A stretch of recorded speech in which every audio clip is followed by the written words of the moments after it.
পাই, আগামী দিনে কিন্তু আমরা অনেক কিছু ভালো কাজ করতে পারি, আমরা পাকার ব্রিজ করতে পারি, এলাকার অনেক সমস্যা আছে সেগুলো নিয়ে এগোতে পারি। তাই এলাকার যারা যুব সমাজ তাদের কাছে আরো আহ্বান জানাই, আপনারা আসুন। একদিকে ক্ষুদিরাম বসু, ঈশ্বরচন্দ্র বিদ্যাসাগর, অন্যদিকে রাজা রামমোহন রায়। আমাদের অভাব তো কোনো কিছু নেই। রাজা রামমোহন রায় যখন সতীদাহ প্রথা নিষিদ্ধ করার জন্য সই সংগ্রহ করছেন, মানুষজন হেসেছিলেন। সতীদাহ প্রথা না না না, এই সমাজ থেকে তোলা যাবে না, এটা তো সমাজের বিরুদ্ধে যাচ্ছে। সেরকমই একই রকম ভাবে কালকে একজন বলছিলেন, আমরা গতকাল হুগলি থেকে শুরু করে পশ্চিম মেদিনীপুর বিভিন্ন গ্রামে গ্রামে ঘুরেছি, মানুষকে আমন্ত্রণ জানিয়েছি। এখানে 50 জন মানুষ আছেন, আমাদের কোনো দুঃখ নেই। এই 50 জন মানুষ 5000 মানুষের সমান, কারণ তারা কিন্তু চিড়ে কুর্তি বলে লোক এখানে আসেনি।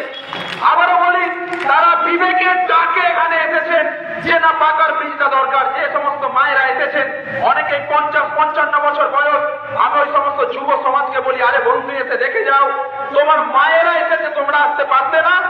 এখানে আমরা যারা এসেছি কেউ স্বার্থ নিয়ে আসেনি, আমরা শুধুমাত্র এলাকার দাবিটা তোলার জন্য এসেছি। আমি বলছিলাম রাজা রামমোহন রায়ের কথা, সতীদাহ প্রথা নিষিদ্ধ করেছিলেন, তেমনি আমরা যখন এই কাজ শুরু করেছিলাম, হয়তো আমরা প্রত্যেক বছর চেষ্টা করে চলেছি, আমরা সফলতা পাচ্ছি না, কিন্তু আমরা আশাবাদী আগামী দিনে এখানে পাকার ব্রিজ নির্মাণ হবে।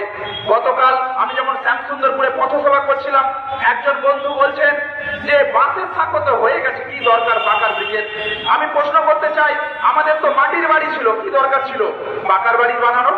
বন্ধুগণ, আপনারা অনেকেই জানেন, একটু আগে সঞ্চালক বলছিলেন গবেষণার কাজের জন্য আমি যাদবপুর বিশ্ববিদ্যালয়ে সেখানে গবেষণা করছি।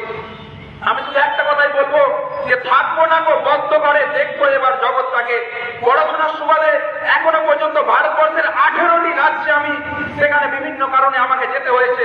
আপনারা যদি বাইরের রাজ্যে দেখেন, এমনকি আমাদের রাজ্যেও বিভিন্ন জায়গায় সুন্দর সুন্দর ব্রিজ তৈরি হচ্ছে, নদীর ওপরে ডোঙ্গলে তৈরি হয়েছে, শ্রীমলাতে তৈরি হয়েছে, মনসুগাতে তৈরি হয়েছে। বন্দর হরিপুর এলাকার মানুষ তারা হয়তো জেগে উঠেনি, তাই হয়তো হয়নি। তাই স্বামীজির ভাষায় বলবো, ওঠো জাগো, যতক্ষণ না স্বপ্ন পূরণ হচ্ছে আমাদেরকে এগিয়ে যেতে হবে, আমাদের লক্ষ্য পাকার ব্রিজ। এই উদ্দেশ্যে এলাকার সর্বোপরি যারা শুভবুদ্ধি সম্পন্ন মানুষ, সচেতন মানুষ আমাদের কণ্ঠস্বর শুনছেন, এখনো বলবো আমাদের এই মঞ্চ আপনাদের উদ্দেশ্যে আমরা আহ্বান জানাচ্ছি, আসুন এখানে আসন গ্রহণ করুন। আপনাদের জন্যই আমরা এসেছি। কেউ এসেছে শ্যামসুন্দরপুর থেকে, কেউ এসেছে প্রতাপপুর থেকে, কেউ এসেছে হরিসিংপুর থেকে, কেউ এসেছে ঘোড়াদহ থেকে, কেউ এসেছে কোপমহল থেকে, কেউ এসেছে মাইনান থেকে, কেউ এসেছে টুকিরঘাট থেকে, ঘাটাল থেকে। আর এই এলাকার যারা দোকানদার ব্যবসায়ী বন্ধু, আপনাদেরকে অনুরোধ করবো, কিছুক্ষণ পরেই তো দোকান বন্ধ হয়ে যাবে, 2-2:30টার দিকে আসুন না, একবার এখানে ঘুরে যান। এই এলাকায় যদি পাকার ব্রিজ হয়, সব থেকে বেশি উপকৃত হবে কারা? দোকানদার ব্যবসায়ী বন্ধু। এখানে হরিশপুর থেকে, পশ্চিম মেদিনীপুর থেকে যদি কেউ বাইক নিয়ে আসে, তাকে 10 টাকা গুনতে হচ্ছে, তাহলে যাতায়াতে কত? 20 টাকা। একজনকে যদি সারা মাস আসতে হয়, তাহলে 600 টাকা দিতে হয়। কালকে একজন বন্ধু বলছেন, দাদা আমি সবজি নিয়ে যাই, 10 টাকা বাইক, আর যদি কেউ একটু ওই সবজির গাড়িটাকে ফেলে দেয় আরো 10 টাকা, তাহলে 40 টাকা করে লাগছে। মাস গেলে 1200 টাকা। কেন 1200 টাকা দেবেন?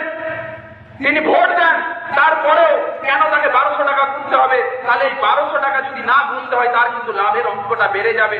হয়তো ওই পারে কোন একজন কৃষক বন্ধু সবজিটা উৎপন্ন করে, কিন্তু পার হলেই তো 3-6 টাকা দিতে হবে, তাহলে যাব না, কারো সবজিটা হয়তো নষ্ট হচ্ছে। অন্যদিকে এবারে যদি বাজার করতে আসে, অনেকে ভাবছে যেদিকে খিয়াপাড়া পা 6 টাকা, তাহলে যাব না। কিন্তু যদি বাজার করতে আসে এই বন্দর, আপনারা জানেন বলাই বাবু আমাকে বারবার বলেন যে প্রসেনজিৎ, এই বন্দর ব্রিটিশ আমলে একটা দারুণ গুরুত্ব ছিল, দারুণ জায়গা ছিল, কিন্তু আস্তে আস্তে নদী মজে যাচ্ছে, এদিকে মানুষের যাতায়াতের খরচ বাড়ছে, তাই মানুষ আর এই পারে খুব একটা আসছে না। তাই অনুরোধ করবো। অন্যদিকে আরেকটা জিনিস আপনাদেরকে বলি, যেহেতু সবার প্রথমেই আমাকে বক্তব্য রাখতে দেওয়ার সুযোগ হয়েছে, এখানে একজন মা আছেন, খুঁটে পাড়ায় বাড়ি। আমি আর অনেক মাঝি কালকে গিয়েছিলাম, এই মায়ের কান্নার ছবি আপনারা ইতিমধ্যে দেখেছেন বিভিন্ন সোশ্যাল মিডিয়াতে। এই মা কালকে কাঁদছেন, বলছে যখন বন্যা হয়, যোগাযোগ ব্যবস্থা বিচ্ছিন্ন হয়ে যায়, তখন আমরা যদি কোনো মুমূর্ষ রোগী বা কোনো মায়ের প্রসব যন্ত্রণা হবে, তাকে আমরা সামনে 6 কিলোমিটার ঘাটাল হসপিটালে নিয়ে যেতে পারি না। অন্যদিকে এদিকে আমাদের কিছুটা পেরিয়ে গেলে কাঁচার চৌমাথা, তারপরে বিভিন্ন এলাকায় কিন্তু বর্ষার জল থাকে, বন্যার জল থাকে, তাই অনেক সময় প্রসব যন্ত্রণাতে কাটাতে হয়। অথচ যদি একটা পাকার ব্রিজ হয় তাহলে মুমূর্ষ রোগী থেকে প্রসব যন্ত্রণা যে মা, সেই মাকে খুব তাড়াতাড়ি ঘাটাল হসপিটালে নিয়ে যাওয়া যায়। এখানকার যে কলেজ ছাত্র সে মনে করছে বন্যার সময় কলেজ যেতে পারবো না, তাকে যেতে হয় রামমোহন কলেজ বা কালীপুর কলেজ। আমরা একবিংশ শতাব্দীতে প্রবেশ করেছি, এত বঞ্চনা কেন? এই প্রশ্ন করছি এলাকার যারা জনপ্রতিনিধি রয়েছেন, আপনাদের কাছে প্রশ্ন বারবার ধরে রাখছি। আমরা জনগণের কথা বলছি। আরে আপনারা 5 বছরে যে কাজকর্ম করছেন, এই বন্দর ব্রিজ নির্মাণ সংগ্রাম কমিটি, আমরা কলকাতা থেকে দিল্লি গেছি। আপনারা যদি একবার বিধানসভাতে বলতেন, আপনারা যদি একবার পার্লামেন্টে বলতেন, অনেক কাজ হতে পারত। কিছুদিন আগে এই এলাকায় আপনাদের জনপ্রতিনিধি এসেছিলেন, তাকে প্রশ্ন করা হয়েছিল, মাঠের সাঁকো যখন উদ্বোধন করতে এসেছিলেন, তাকে প্রশ্ন করা হয়েছিল যে এখানে তো পাকার ব্রিজের জন্য গণ কমিটি লড়াই করছে, বন্দর ব্রিজ নির্মাণ সংগ্রাম কমিটি। তিনি বলছেন, আমি বারবার বিধানসভায় বলছি কিন্তু রাজ্য সরকার শুনছে না। আরে আমরাও বলছি, আপনিও বলছেন, আপনিও চেষ্টা করছেন, আমিও চেষ্টা করছি, তাহলে আমার আর আপনার মধ্যে পার্থক্য কোথায় রইল? আপনি জনপ্রতিনিধি, ভুলে গেলে হবে না, আপনাকে ভুললে হবে না। আপনাকে পাকার ব্রিজ করে দেবেন বলেই তো ক্ষমতায় এসছেন, তারপরেও কেন পাকার ব্রিজ হচ্ছে না এই প্রশ্ন করছি। কিছুক্ষণের মধ্যেই আমাদের এই গণ মিছিল পৌঁছে যাবে, এখান থেকে আমরা খুঁটেপাড়া পর্যন্ত যাব। গতকাল আমি এই কথাটা বলতে চাই, যেহেতু এই সাংবাদিক বন্ধু আছেন, গতকাল আমি যখন খুঁটেপাড়ায় গিয়েছিলাম, ওখানকার বহু মানুষ বলছেন, দাদা আমরা না পেয়েছি ক্ষতিপূরণ, এখনো এই বাঁধ সঠিকভাবে বাঁধা হলো না। আজকের বিষয় নয়, কিন্তু কালকে সেই মায়ের কান্নার জন্য আমি একটা কথা বলতে চাই। আগামী দিনে এই এলাকার যুব সমাজ যদি এগিয়ে আসে, এই রূপনারায়ণের উপর বন্দর ব্রিজ নির্মাণ সংগ্রাম কমিটি এই ইস্যুটা নিয়েও লড়াই করবে। তাই বলবো, এলাকার যুব সমাজের এগিয়ে আসাটা ভীষণ দরকার, না হলে কিন্তু আগামী দিনে বিভিন্ন রাজনৈতিক ব্যক্তিত্ব তারা কিন্তু আপনার গলা টিপে ধরবে। তাই এগিয়ে আসুন। আগামী দিনে রূপনারায়ণ নদের ওপর বন্দর ব্রিজ নির্মাণ সংগ্রাম কমিটি যে আওয়াজ তুলেছে, ছাত্র যুবক স্বার্থে, কৃষক বন্ধুর স্বার্থে, শ্রমিক মজুরের স্বার্থে, দোকানদার ব্যবসায়ী বন্ধুর স্বার্থে, সর্বোপরি উন্নত যোগাযোগ ব্যবস্থার স্বার্থে আগামী দিনে পাকার ব্রিজের দাবিতে আমরা যে গণ আন্দোলনের ডাক দিয়েছি সেখানে উপস্থিত হন। আশা করি আগামী দিনে একদিকে রামমোহন আর একদিকে বিদ্যাসাগর, এই দুই মহাপুরুষের মেলবন্ধন গড়ে উঠবে যদি আন্তঃজেলা সম্পর্ক গঠিত হয়। আমি লাস্ট একটি বিষয় বলতে চাই, আমরা গতকাল যখন গিয়েছিলাম ঝাউতলাতে, বেশ কিছু জায়গায় যাচ্ছি, বিভিন্ন মানুষ বিভিন্ন প্রতিক্রিয়া দিচ্ছেন। ঝাউতলাতে যখন গেছি তারা বলছে যে দাদা আমরা তো গড়ের ঘাটে যাতে ব্রিজ হয় সেই জন্য লড়াই করছি, আবার আপনারা বন্দরে বলছেন। দেখুন আমাদের দাবি কি, রূপনারায়ণ নদের উপর ব্রিজ তৈরি করা, কলাঘাটের পর এখন একটাও ব্রিজ তৈরি হলো না। এই যে বাঁশের সাঁকো দেখছেন, জল আসলেই কিন্তু জলের তোড়ে হুড়মুড়িয়ে ভেঙে যাবে। লজ্জা করে এলাকার যারা যুব সমাজ মোবাইলে আসক্ত হয়ে রয়েছেন, তারা অপেক্ষা করে কখন ওই ব্রিজটা ভাঙবে, আমরা ছবি তুলবো। কিন্তু আজকে যখন পাকার ব্রিজ করার কথা বলছি, তাদের কিন্তু পাত্তা পাওয়া যাচ্ছে না। তাহলে আমরা ধ্বংস ভালোবাসি, সৃষ্টি ভালোবাসি না। এখানে যে মানুষগুলোকে দেখছেন, প্রত্যেকের নিজস্ব গুণাবলী রয়েছে। এখানে রয়েছেন প্রাক্তন হেডমাস্টার মশাই, রয়েছেন মাস্টার মশাই। আজকে যারা এসছেন তারা হয়তো, আমি প্রথমেই বলেছিলাম, চিড়ে গুড় ত্রিপল আশ্বাস মিথ্যে প্রতিশ্রুতি নিয়ে যাবেন না, কিন্তু যে মানুষগুলো আপনাদের জন্য লড়াই করছেন, তাদের ভালোবাসা, তাদের যে স্বপ্ন, সেই স্বপ্নগুলোকে আপনারা বয়ে নিয়ে যাবেন এবং আপনাদের এলাকায় ছড়িয়ে দেবেন। এই যে বন্দর ব্রিজ নির্মাণ সংগ্রাম কমিটি যে লড়াইটা করছে, গতকাল আমি বললাম যে ঝাউতলাতে যারা বলছিলেন গড়ের ঘাটে ব্রিজ চাই, আমরা লড়াই করছি, আমরা বলছি আমরা বন্দর এলাকায় ব্রিজ চাই, ওনারা বলছেন গড়ের ঘাট। আমাদের কোনো আপত্তি নেই, যদি গড়ের ঘাটে ব্রিজ হয় হোক। আমরা পরবর্তী কালে এখানে আমাদের দাবি কি, আমাদের দাবি হুগলি আর পশ্চিম মেদিনীপুরটাকে জুড়ে দিই।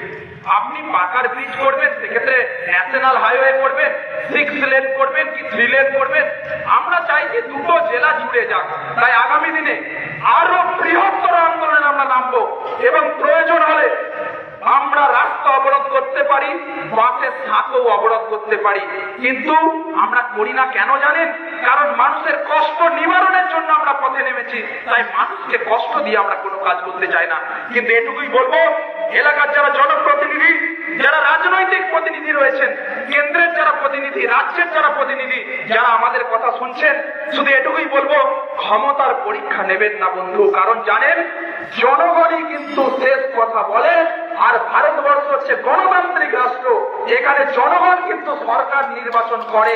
তাই জনগণকে যদি আপনারা বঞ্চিত করেন, তার ফলাফল কিন্তু ভোট বাক্সে পাবেন। তাই আমরা আওয়াজ তুলতে চাই এই জায়গা থেকে, বিধানসভা ভোটের আগে অবিলম্বে পাকার ব্রিজ নিতে হবে এবং এই দাবিতে আমরা কিছুক্ষণের মধ্যে মিছিল বের করব। এখনো যারা আশপাশে রয়েছেন আমার কণ্ঠস্বর শুনছেন, আপনাদেরকে বলতে চাই পথে এবার নামো সাথী, পথেই হবে পথ সেনা। তাই এই পথ দেখাবে। একসঙ্গে প্রত্যেকে আমার সঙ্গে বলুন, ব্রিজ চাই, ব্রিজ চাই। অবিলম্বে বিধানসভা ভোটের আগে হরিপুর বন্দর এলাকায় কংক্রিটের ব্রিজ নির্মাণ করতে হবে। অবিলম্বে ব্রিজ নির্মাণ করতে হবে। স্বাধীনতার 80 বছর কেটে গেল, এখনো বন্দর এলাকায় কেন ব্রিজ নির্মাণ হলো না? কেন্দ্র রাজ্য জবাব দাও। এখনো ব্রিজ নির্মাণ হলো না কেন? কেন্দ্র রাজ্য জবাব দাও। ব্রিজ চাই, ব্রিজ চাই। অবিলম্বে পাকার ব্রিজ নির্মাণ করতে হবে, করতে হবে। কৃষক বন্ধুর স্বার্থে, ছাত্র যুব স্বার্থে অবিলম্বে বন্দর এলাকায় পাকার ব্রিজ নির্মাণ করতে হবে। এখনো পাকার ব্রিজ নির্মাণ কেন হলো না? এলাকার জনপ্রতিনিধিরা জবাব দাও। জবাব চাই, জবাব দাও। রূপনারায়ণ নদের উপর বন্দর ব্রিজ নির্মাণ সংগ্রাম কমিটি জিন্দাবাদ। রূপনারায়ণ নদের উপর বন্দর ব্রিজ নির্মাণ সংগ্রাম কমিটি জিন্দাবাদ। অবিলম্বে বন্দর ব্রিজ নির্মাণের জন্য অর্থ অনুমোদন করতে হবে, করতে হবে। ধন্যবাদ। জয় বিদ্যাসাগর, জয় রাজারাম মুন্ডা, জয় ক্ষুদিরাম। ধন্যবাদ।